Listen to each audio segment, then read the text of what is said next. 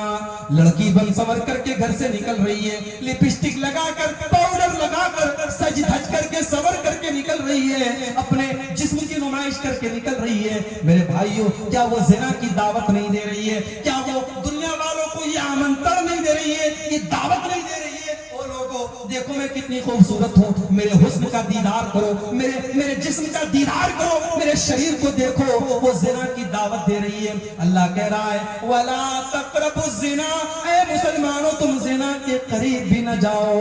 مسلمان لڑکی جب گھر سے نکلے تو اللہ کے نبی فرماتے ہیں وہ خوشبو لگا کر کے نہ نکلے، وہ خوشبو لگا کر کے بھی نہ نکلے۔ اگر مسجد میں جانا ہے، نماز پڑھنے جانا ہے، تو نماز پڑھنے کے لیے وہ خوشبو لگا کر کے نہیں جا سکتی۔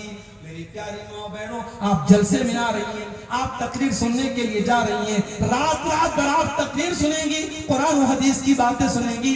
آپ جوان لڑکی، آپ کی 18-22 سال کی، 20 سال کی لڑکی، وہ سچ کر کے، سمر کر کے، وہ دنیا بھر کا میک اپ کر کے، وہ خوشبوؤں میں اپنے آپ کو بسا کر کے اپنے گھر سے نکل رہی ہے۔ یہ کہاں سے جائز ہو گیا؟ یہ بھی ناجائز ہے میرے بھائیوں، یہ بھی زنا کی دعوت دینا ہے۔ اور آج آپ کے سیمانچل کی بہت ساری لڑکیاں، آج انسٹاگرام پر ان کے فالوور لاکھوں کی تعداد میں، لڑکی مسلمان ہے، کشن گنج کی رہنے والی ہے، پورنیہ کی رہنے والی ہے، ارڑیا کی رہنے والی ہے، مسلمان لڑکی ہے، وہ اپنے ریلز ڈالتی ہے، اپنی تصویریں ڈالتی ہے، اپنے ویڈیوز ڈالتی ہے، دنیا والے اس کے اوپر کمنٹ کرتے ہیں ماشاءاللہ ویری کیوٹ، ویری بیوٹیفل، اس کی تعریفیں ہو رہی ہیں۔ اے مسلمان لڑکی، کیا تو نے اپنے رب کا قرآن نہیں پڑھا؟ تیرے رب کا قرآن کہتا ہے وَلَا يُبْدِينَ زِينَتَهُنَّ، اے مسلمان عورت، تجھے اپنی زینت کو ظاہر نہیں کرنا ہے، تو سر سے پیر تک زینت ہے، تجھے اپنا چہرہ بھی دنیا والوں کے سامنے نہیں دکھانا ہے۔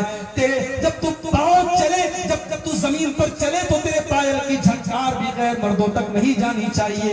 قرآن کہتا ہے وَلَا يَضْرِبْنَ بِأَرْجُلِهِنَّ، اے مسلمان عورتوں، جب تم چلا کرو تو اپنے پاؤں کو زمین پہ زور زور سے مار کر کے نہ چلا کرو، تمہارے پائر کی جھنکار بھی غیر مردوں کے کانوں تک نہیں جانی چاہیے۔ زنا کے قریب نہیں جانا ہے۔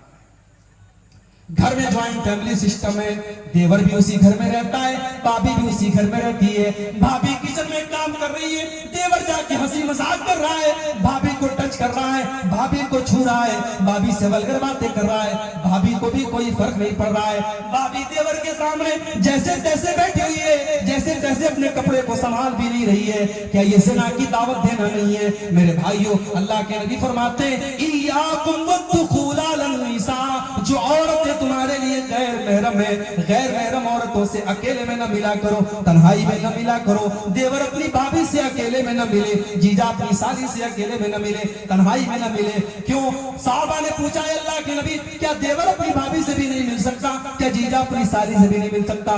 آپ نے فرمایا الحم الموت، دیور اپنی بھابی کے لیے موت کے سامان ہے، جیجا اپنی سالی کے لیے موت کے سامان ہے۔ آج کتنے رشتوں میں، آج جیجا سالی کے درمیان اویدھ سمبند چل رہے ہیں، کتنے گھروں میں بھابی اور دیور کے بیچ میں ناجائز تعلقات پنپ رہے ہیں۔ میرے بھائیوں، قرآن کہہ رہا ہے وَلَا تَقْرَبُوا الزِّنَا، تم زنا کے قریب بھی نہ جانا۔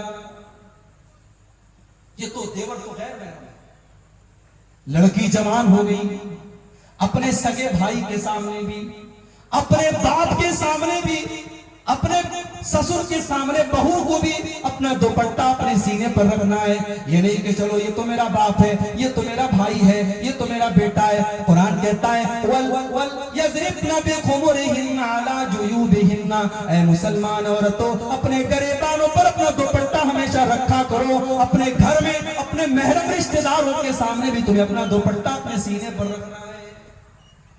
لڑکی کالج جا رہی ہے، ٹھیک ہے، کالج میں پڑھانے والا ٹیچر مرد ہے، جینٹس ہے، وہاں اس سے ٹیچر سے بات کرنا ہے، لڑکی دکان پہ سامان لینے گئی، دکاندار جینٹس ہے، مرد ہے، اس سے بات کرنا ہے، کسی غیر محرم سے بات کرنے کی ضرورت پڑ گئی